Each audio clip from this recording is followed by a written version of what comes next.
Okay, first thing I do then, safety first. I'm going to make sure the seat belt is attached at all points. Okay, it's secure, the belt itself is not ripped, frayed or torn, that it does lock into the seat belt, it stays in there firmly and it releases when it should do. While we're thinking about safety, down here on my left, I've got a fire extinguisher. It's the right type, it's ABC or BC type fire extinguisher. It's fully charged in the green, the safety pin is in place and it's securely mounted. In the rear of the truck, we also have some warning triangles. We've got 3 of them, they're orange in colour, DOT approved, and they all work as they're designed. There's also a box of fuses back there, and there's one different type of fuse for every type of fuse used on this truck. So now we're going to perform a safe start. So we're going to confirm brakes are set, transmission's in neutral, clutch is down. I'm going to turn the ignition key on. I'm going to wait for the ABS light to come on and go off, and wait for the gauges to sweep. Once the gauges are swept, I'm going to turn the ignition, keep my hand on the key, and watch the oil pressure rise within a few seconds to operating level.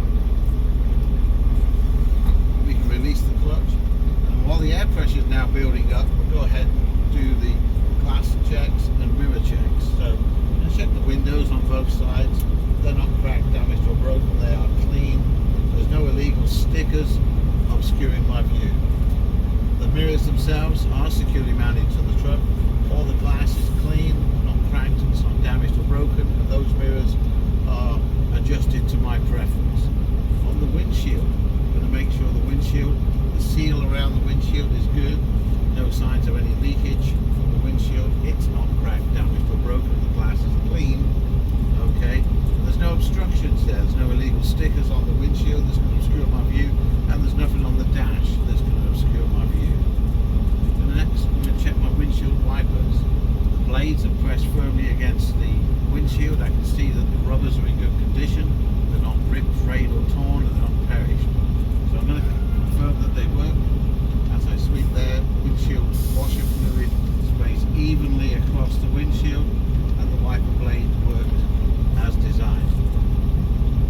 Coming back to the inside now, I'm going to check my gauges. Starting over here on the left, my oil pressure gauge is at operating level, just below 50 psi. My water temperature is rising to the operating level. The tachometer does work. The voltmeter is indicating 14.1 volts. Fuel sufficient for this trip. My air pressure is rising to operating level and it's actually just below 125 psi at this moment in time. Coming across here, I'm going to check my heater defrost settings. So I'm going to turn it on full blast, turn it to the heat setting, and make sure I can feel warm air coming up through the defrosters onto the windshield. Coming back to face vents again, same thing, warm air coming up through the face vents. I'm going to turn it back down, turn that off there.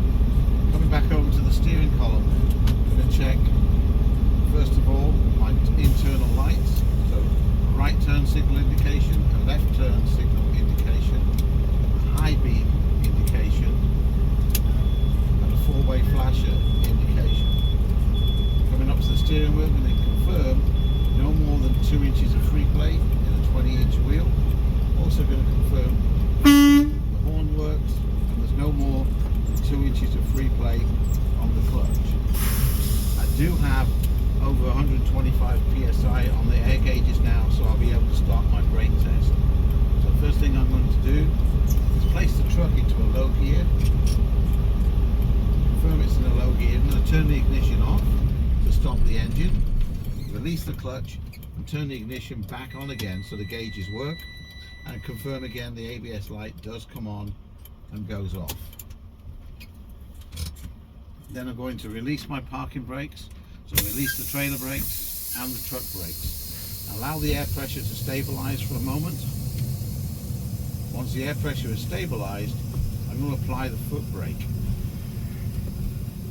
So I'm applying the service brakes now. I'm going to apply up to 90 pounds of pedal pressure or full pedal pressure if I don't have a gauge to indicate that. And then I'm going to start a watch and make sure I start timing for 1 minute. During this minute, I do not want to lose any more than 4 psi.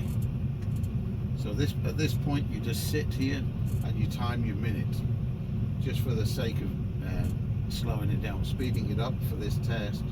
I'm going to say, okay, my minute is up. So I'm going to declare my minute is up and I did not lose any more than 4 psi. Next, I'm going to pump my brakes down using the service brake.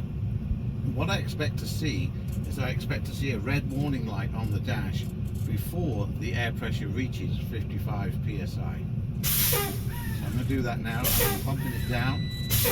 There's a red warning light accompanied by a buzzer on the dash, and the air pressure is currently way above 55 psi. It's only just below 70. I'm going to continue to pump the brakes down, and I expect to see these two brake valves pull out and the emergency spring brakes apply. That should happen between 20 and 40 psi.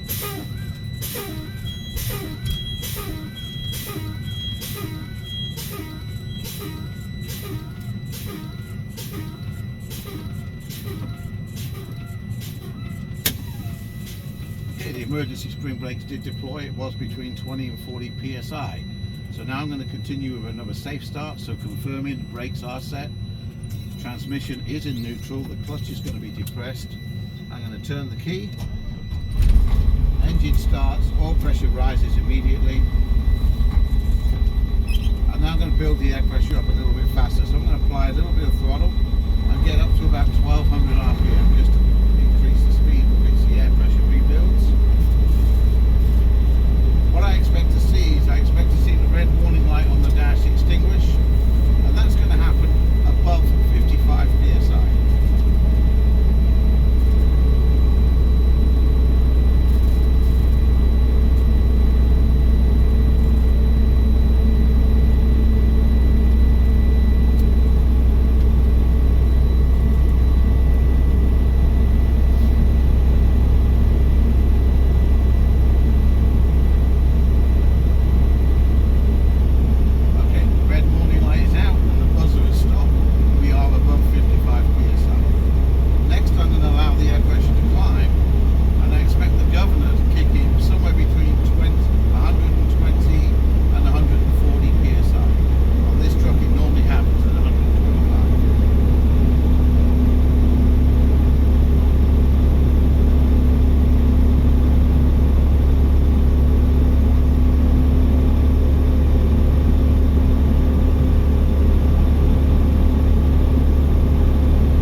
Gently raise the clutch just enough to feel a resistance to move by the truck.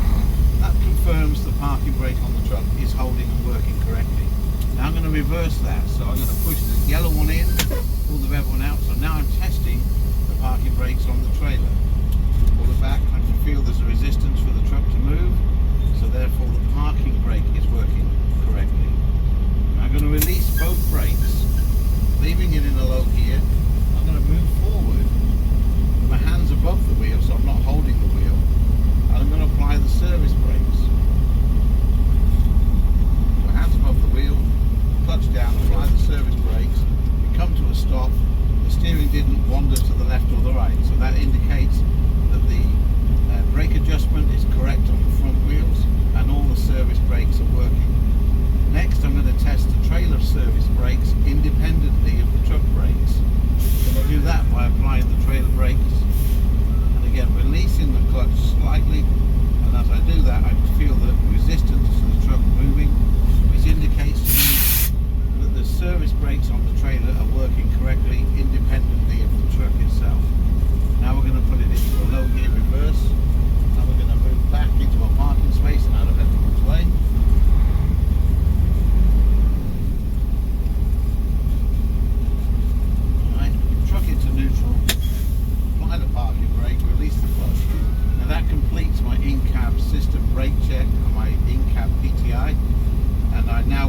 air pressure to build up to operating